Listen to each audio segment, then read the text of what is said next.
Well. Happy Tuesday, West Ham fans. Let's talk about next season's squad.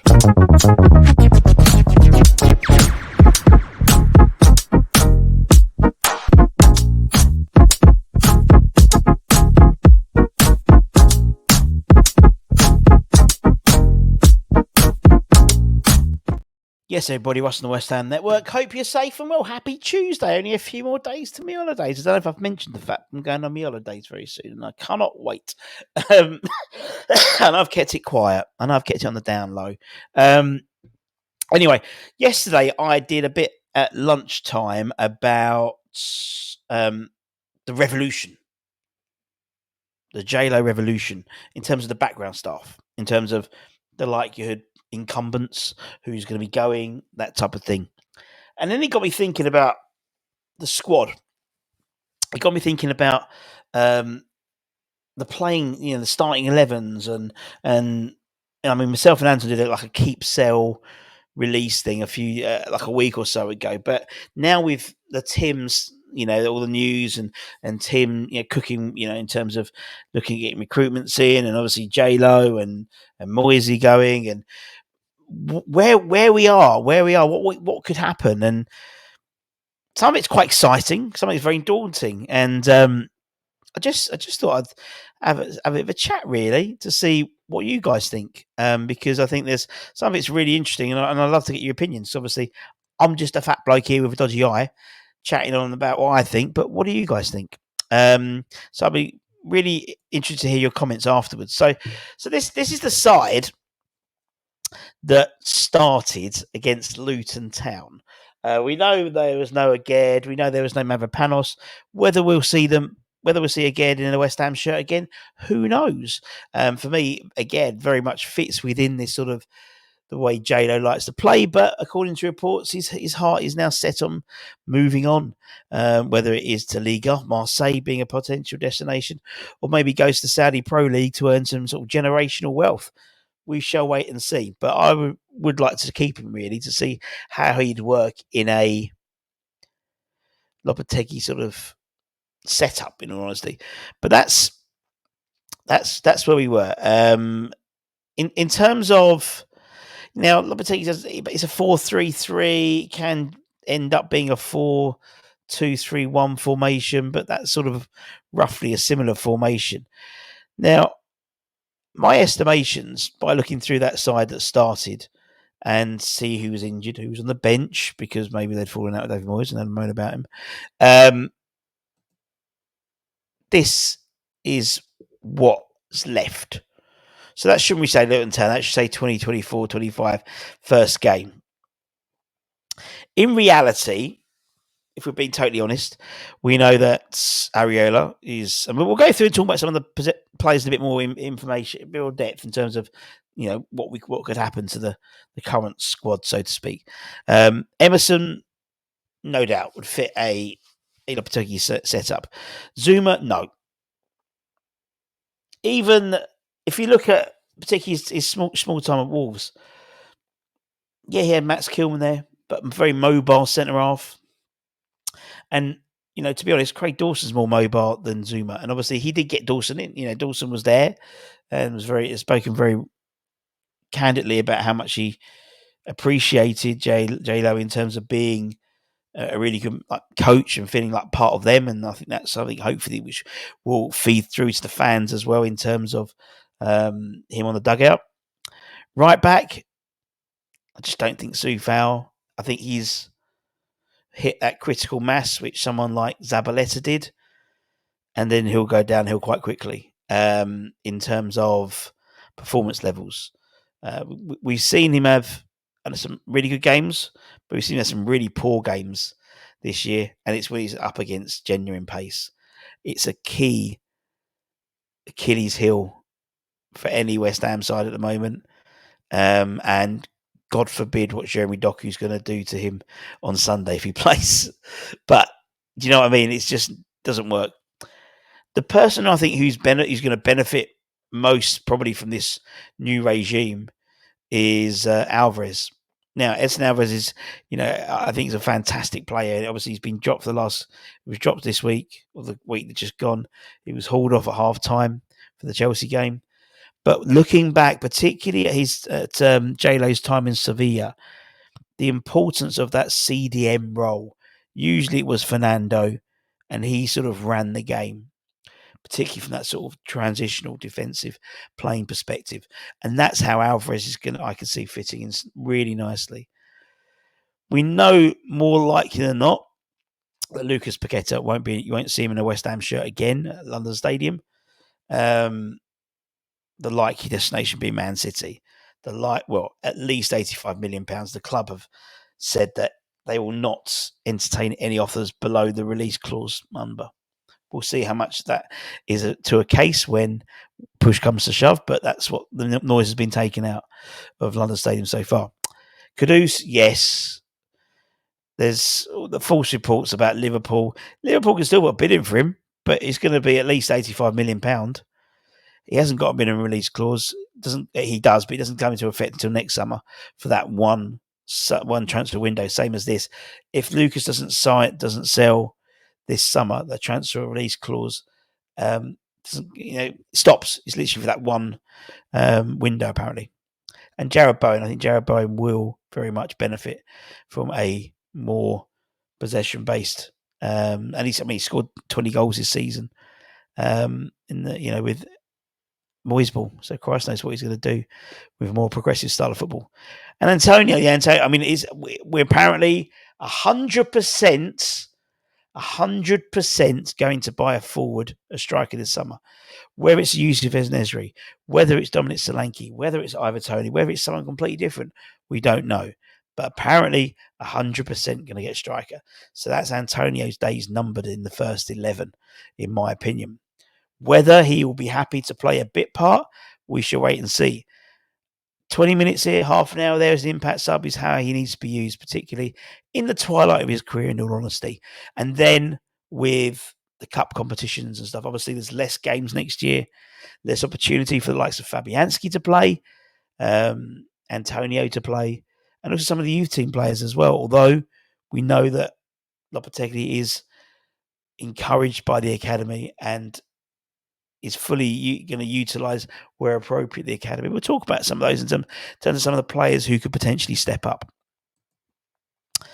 So that's where we're up to in terms of the starting 11. But we spoke about the squad in a bit more detail. But I'm just going to take out look at a few positions and sort of midfielders and just look at what could happen. So the goalkeeper situation. Now, I've included Heggie and Jacob in here because I think that's going forward the way we're going. We've got Areola. The likelihood is Areola's not going nowhere, despite what his wife said about the fact that we didn't make him Hammer of the Year and Jarrod Bowen instead. But the likelihood is he's staying, isn't he? And will continue to develop into it, and he'll have a good chance of being Hammer of the Year next year, hopefully. Don't forget he was injured in critical times as well. I think that was, whereas Bowen really wasn't injured apart from maybe a couple of games max. Fabianski, by all accounts, signing a new year, a 1 year agreement, extension to his contract. Comes in as number 2, stays as number 2. Now we know Lopetegui is a goalkeeper by trade, so obviously the goalkeeper situation is one he always keeps an eye on and has a vested interest in, obviously. And it makes perfect sense. Let's keep him, in terms of Fabianski. Give him a year, and it gives the 2 below him maybe one go out on loan and one staying as third choice. So at the moment we've got that situation with Nathan Trott and Joseph Anang. Both come through their contracts at the end of the summer. To be, by what we're led to believed, Nathan Trott is going to be offered a new deal, but the intention is to sell him. But the idea is to offer him a new deal, so at least we get some money for him. He's 25 now, so it really is now or never for him. He's got a number of Danish Super League clubs after him, where he spent the last year. Previously, that was in the division below with Vejle Blondklub. And same with Joseph. He's been out on loan a few times, Derby and whatnot. And he's been that proverbial sort of third choice. Hasn't really sort of played much for the 21s either. Occasionally he's turned out, maybe for the Premier League Invitational Cup. A few of them games, but nothing special. So I think that needs to be readdressed. For me, it's like, let's let Joseph go. Let's let Nathan go. We've got some very good goalkeepers beneath them. Christian Heggie just come to the end of his season long loan at Den Bosch, or not season. He was 3/4 of the season. He was at Stevenage beforehand. Rave reports from Stevenage fans as well. And then we've got Jacob Knightbridge, who is playing fantastically for 21s. And for me, is a future England goalkeeper. I've seen him and I'm very impressed with him. I'm impressed with his distribution. You know, we're now in an age where the goalkeepers need to be as good on the ball as the midfielders. And Jacob has a fantastic. He's got. Well, I don't even know if he's left or right footed, which for a goalkeeper is really impressive. And what I would like to happen in the summer is Nathan stays in the Danish Superliga for a side there. Joseph goes and maybe drops down to the League One, League Two, Championship, something like that, and gets a good club there. And obviously our best wishes. And then Christian and Jacob becoming that third and fourth. Personally, what I would do, if we can, is send Jacob out on loan. Or Christian, one or the other. But I think Jacob needs some first team football. Christian's had a season of it now. Christian goes to that third berth, but also he's on the bench and plays, basically the 21 goalkeeper. And as and when, because I've been looking at some of Lopetegui's squads, you don't tend to get two goalkeepers on the bench. So, for me, Christian then becomes a 21 goalkeeper and gets called upon for the cup games as the reserve goalkeeper, with Fabianski in goal. And then you've got Jacob. Then the following year, maybe we either look to bring in a goalkeeper or maybe we look to bring in a junior goalkeeper and Christian comes in and Jacob moves up and, it's a progression. But that's what I would do. Let's look at the fullback options at the moment. Obviously, it's not a case of bringing you in. As I mentioned in the first slide, I can't see Soufal fitting into a Lopetegui 11, to be honest. Squad player, yes, but not as a starter. Currently, obviously, we've got Emerson, we've got Cresswell, Ben Johnson, Soufal, and I've just included a couple of the guys from the academy who I think could move in to fill the berths this year. Obviously, I expect us to go out and buy some fullbacks anyway. Thiago Santos from Port. Can't remember where he's from now. It's going to really annoy me. Thiago is from. I had it all. Was it Lille? Yeah, I think it's from Lille. Could be very, but there's loads of decent fullbacks out there. But I think realistically from our first team, I actually only kept Emerson in the starting 11. I think he fits in well. Still think we might look at a left back, bringing a left back in. Obviously, during the summer and during the Christmas period, the winter transfer window, we were linked with Bradley Locko from Stad. Brest, wasn't it? He was from Brest. How can I forget? Locko from Brest. So, that type of player I can see bringing in to give competition to Emerson because he's got no real competition in all honesty, is he? Aaron Cresswell, he's, we know Lopetegui likes him, but whether they decide to offer him a new deal or not, I think Cress has got his heart set on really going back home or going back up north. Ben Johnson, we've been trying to get that contract signed. We've been offering him last minute deals, but it looks like his heart is set on Crystal Palace being one of the main destinations, if not Rangers. Vladimir Soufal, we've obviously triggered the 1 year extension to his contract. I think that's fair enough. He wants more. I think we need to be a bit more crueler now, to be honest, and a bit more businesslike.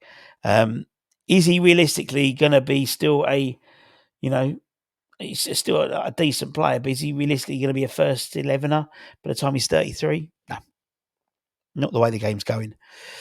So I could see a changing of the guard there and really only Emerson being sort of out of those six, a guaranteed first team starter. Well, as guaranteed as you can be. From the academy coming through, Ollie Scar's obviously the left fullback. He's been injured a bit this season, but the club obviously have got big high hopes on him, and he'll be progressing definitely into 21s, and maybe will make the first team bench, and maybe the cup appearances coming into this next season. And my wild card pick is Junior Robinson. I've been raving about this guy for the last year, but he really is good, and he's got that. He's very similar to Emerson, but on the right hand side. And although we're looking at the likes of Thiago Santos and stuff, you won't have a bad backup with Junior Robinson. I'm telling you, he's a good player. He's aggressive going forward, and you see the likes of. I was reading an article on Sunday about Harrison Ashby being surplus to requirements at Newcastle apparently. He reminds me of like a Cole Walker type player. Gets up and down quite a lot, aggressive in the tackle, loves to play the ball, got good feet, can bring in, got good shot on him as well. And I'd love to see him be the next one to sort of break through and get minutes. Right, let's talk about centre halves. This is the area I think we're going to see the biggest amount of change. The whole defence, basically, I think, or 3/4 of defence needs changing, in my opinion. I've put Mavropanos potentially, but I think we could improve on him going forward. Obviously, currently, Kurt Zouma, the captain, Naya Figuered, Ogbonna, Mavropanos, and I've been just thinking, you just can't see Louise out. Move Louise. Let me go. Yes, that's better. Caelan Casey, and I put Louisa in there just as a placeholder, to be honest, because I had 5 and I need to pick someone else, and I don't think Michael's just ready yet. Michael Brees, we'll talk about in a minute. Michael Forbes, Robert. So obviously Zouma, his legs are gone, and I just can't see how he fits in a Lopetegui side. Captain this year, but I think we've got better captain options. And potentially even some people would bring through. I don't think, unlike Moyes, where he was a bit apprehensive about giving JWP the captain's armband, having come straight from straight from a different side. I don't think JLo's going to be concerned with that. And indeed, if we're led to be believed that Max Kilman is one of his main targets, the 26-year-old, I want to say 26-year-old. 26-year-old. Wolves captain. I think you get captain straight away. And he's homegrown as well. That's an issue we need to look at in terms of homegrown. Definitely this year. That's why I think the Championship will be quite a fruitful hunting ground for us to bring in decent squad players. I think Zouma. I think bye. Yeah, he may well be in and around the squad. Whether that's enough for him, I don't know. There'll be less games for him to play next season, so that might help him. But again, we don't know, do we? But you're looking at. Again, someone I've wanted to keep, and I think he'd have done really well. But by all accounts, his heart's set on it. Oggy, the way Oggy was on the pitch, he got his moment of glory on Sunday when we subbed him on for Caelan Casey. I think he'll go with our wishes. Whether maybe JLo keeps him within the playing staff potentially for some continuity, that could be a potential. He's well liked in the dressing room. He's well liked in the training ground. He's well liked at the club. We'll wait and see. Mavropanos, I think, is the only one really who's got any reasonable chance of staying within that starting 11. He does always have a mistake in him, but he's mobile, and maybe playing more progression pace, less low block, means there's less opportunity for him to make mistakes. A 2 of him and Kilman could be quite interesting. By all accounts, we're looking centre halves is one of the really critical areas for us this year or this summer. And there's 2 and at least 1 signing in that area, if not 2. And I think that's fair enough. We need to build up those numbers, and maybe with Zouma as backup potentially. But again, would he want that, or would he want first team football, regular first football? Don't know. Caelan obviously came on and made his debut on Sunday. His Premier League debut. Obviously played in the Europa League. Again, in that sort of when all the kids were in there, it seemed. I think he'll be in and around the squad. I don't think, in all honesty, being sort of subjective. I don't know if he's got it to break into that first team. He may well change. You never know. Things happen, but for me, he's a very solid, very reliable. He'll get some minutes in the cup competitions for sure, and see how that develops. Luis Al, he'll be gone in the summer, going back to Brazil or Portugal. In terms of below him, we've got Michael Forbes, Northern Ireland international, who I think could step up in that sort of squad position. Very much. I mean, Lopetegui likes a Craig Dawson type character. He's got that Craig Dawson-esque type sort of brute mentality, which I quite like. And below that, I mean, you've got Josh Briggs, good player, but still very early on. He's only just signed pro forms. I think Esri Mayers as well, who won the Doris Bell Award and the Dylan Tombides Award on Sunday. He's the next one below that sort of next group underneath, and then below them, Edrish Golombekis, who's the boy. And anyone who watches the Academy show knows I love him. He is, as the kids say, a baller. Let's talk about midfield, and let's just go back to that midfield, central midfield. Critical for this, as I said, looking at the side that started on Sunday, and really I can't see JWP or maybe JWP, to be honest, possibly, but I can't really see them being. I think that might be an area they look to improve on. Not worst comes to worst, but if we don't get another sort of body in there, I think we might get one. But if we get two, then okay. But if we get one, I can see JWP maybe getting more minutes. I mean, Soufal's equalled at the moment his best run of goals in the season. 10 goals this season he scored. He scored 10 in his first full season when he joined us. And, maybe he might bag a goal on Sunday against City, who knows, and take his tally to 11, which is the most he's scored in a West Ham season. Just doesn't really fit into a Lopetegui side, but be very useful to keep on in the bench, when things need changing or, you need something different. JWP, I think he hangs around. Alvarez, he's the linchpin next season. It's going to be a huge season for him next season. Flynn. Now, Flynn's obviously he's still on loan at Southampton. They play the second leg on Friday. Is it Friday? Yeah, against West Brom at home at St Mary's. He's come out in the press on Monday to say that he loves Southampton. He's more than happy to stay there next season. He's saying the right things, to be honest. He really wants to come back to West Ham and see what happens. Lopetegui apparently has said that he's a big fan of his and wants to give him a chance. So I imagine he comes back in and gets back into the fold, really. Unless Southampton puts some money on the table, which they might do if they go up, potentially. Or even not, because he's been one of the best players in the Championship this season. So we'll wait and see. Freddie Potts, big season for Freddie Potts coming up, that's for sure.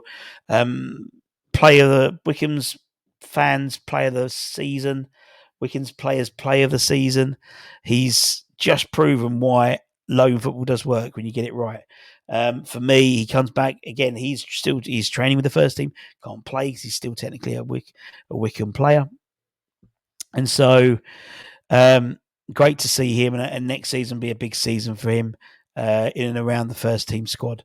It'd be interesting to see how he's utilised. Cup competitions, yeah. The odd game here, odd game there. I think he's competing with Freddie for that. No, he's competing with Flynn for that sort of backup position. And maybe J-Lo will give them the pre-season and then make a decision whether it is maybe send out Freddie again on loan and give him another loan season, or whether it is to send Flynn out or let Flynn go, or there'll be a decision I can see there. And I always put Lewis in there as well. Lewis is an outstanding talent. He's going to be one who's going to. He is a phenomenal player. He is the next Michael Carrick. The way that Michael always used to have the ball, the way Michael used to always have time on the ball, even when he's rushed in a corner, he still had time on the ball. That's Lewis. So classy. Rarely gives the ball away, and has really starred for the 21s this year. I could see him going on loan next year to do a Freddie Potts, basically. And I think that would really benefit him and benefit us as well. Maybe he might get a game here or a game there next year, but I think it's really about his development for the 25-26 season. Because if, fingers crossed, we have the plan works, we'll be back in Europe in the 25-26 season. So we need a bigger squad. So utilising the likes of Lewis with his season under his belt seems like a really sensible thing to do. Let's talk about the more sort of forward players and wingers and strikers and stuff. And I haven't for this one included the likes of Callum Marshall again. And Devine. I think Devine's all but gone anyway. There's some really good players in the 21s. Cam Schweier. You've got slightly on the 18s, 21s cusp, Josh Ajala as well. Elisha Saroni. Some very, and again within the 21s as well for midfield. PK, Patrick Kelly. He's had a great season. Sean Moore as well is a really good player. Ryan Bateman's been playing more in the central role. Obviously, Regan Clayton had operation. He did his knee in the last but one game, and so hopefully he'll return next year. So we're okay there. But the forward positions, again, I think by all accounts, we're 100% buying a striker. That's what we've been told. So we'll wait and see if that comes to fruition. 100%. We're going to try and buy a striker. Lucas Paqueta, like it is, he's gone. 85 million quid. Thank you. That can be reinvested. Moving on. Bowen's maybe even captain next year for Jared Bowen. I don't really like 4 players being captain, but it's Jared Bowen, isn't it? He's always on fire. Mami Kudus, next year you're going to see a hell of a year from him. This year, he said he was still learning. He expects to come back and better. He'll have. I'm no doubt will be fending off bids for him. He's, as we said, his release clause comes to effect next summer, £85 million. Obviously, Liverpool are going to be sniffing around, particularly if Salah goes. But I imagine someone at Liverpool would have a slight one eye on homegrown. Yes, they have a lot of academy players coming through, but like Anthony Gordon might be better for them potentially. Just saying. Cornet, I think, will pay off in the summer, to be honest. But then, he might have a renaissance. Now, Ben Rama's going to be an interesting character. We're led to believe that there is a reprieve for him from J-Lo next summer, or this summer coming. However, it does seem that Lyon may well trigger their option to buy out of that loan, which is around £13 million. £20 million deal in total because it was around 7 million quid, 7 million quid in terms of the loan signing. So we'll wait and see. I think we need to move on from Ben Rama. To be honest, yes, he's a great player, but let's get the money. Let's reinvest. Let's look at bringing in someone like a Wesley Kazova or Jack Clark, or there's so many. Wilfried Zaha, I'll even take him. You know what I mean? He's Premier League ready. He'd fit into the side. He knows what you're going to bring with him. Antonio's going to be an interesting one. What happens? For me, Antonio stays and he's given that sort of impact sub. So impact sub type role. Whether that's up to him, he wants to do it or not, who knows? He's 34 now. He could play that impact role sub and the occasional cup game for the next 18 months, no problem at all. Whether he wants to is another opinion. Whether he wants to go to Saudi Arabia or again, a player that Lopetegui was very, very interested in during his time at Wolves in terms of what he brought. The fact is, there's not many like him in the world. So personally, he's kept, and we'll see what happens. Danny Wheat moves on. If Southampton get promoted, goes back to Southampton, or even drops down and goes to Burnley, who obviously are going to be in Championship next year. That's what I would do with Danny. We've got the likes of Josh Ajalo, we've got Callum Wilson. Actually, we were linked with Callum Wilson, but I meant Callum Marshall. And then potentially with it, if it is an Nesri, if it is a Ivor Tony, if it is a Dominic Solanke, someone like that will be Santiago Jimenez, something like that. And I think we're in a really strong position. So with that in mind, I think we've got I'm not gonna say predict. I've got players I want us to sign. Yeah, as I said, Thiago. I mean, I wrote my 11 down. Just no rhyme or reason, but Areola in goal, Emerson left back, Max Kilman, Debast from Anderlecht, or that could be Mavropanos, Thiago Santos, Alvarez, maybe another midfield, if not JWP, if not Fafana or someone like that. And then Bowen, Kudus, someone on the left. Maybe someone like Jack Clark. Maybe someone like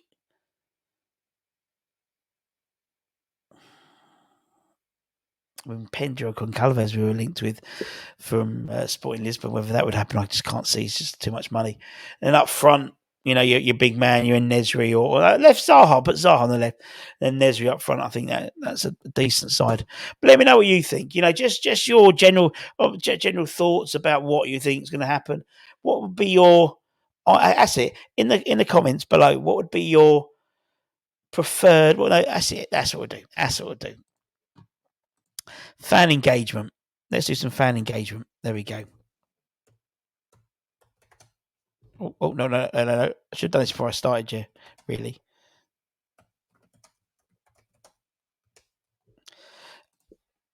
Dream starting 11 or realistic? It's up to you. What's your starting 11 for the first game of the season? Assuming no injuries, that type of thing in pre-season.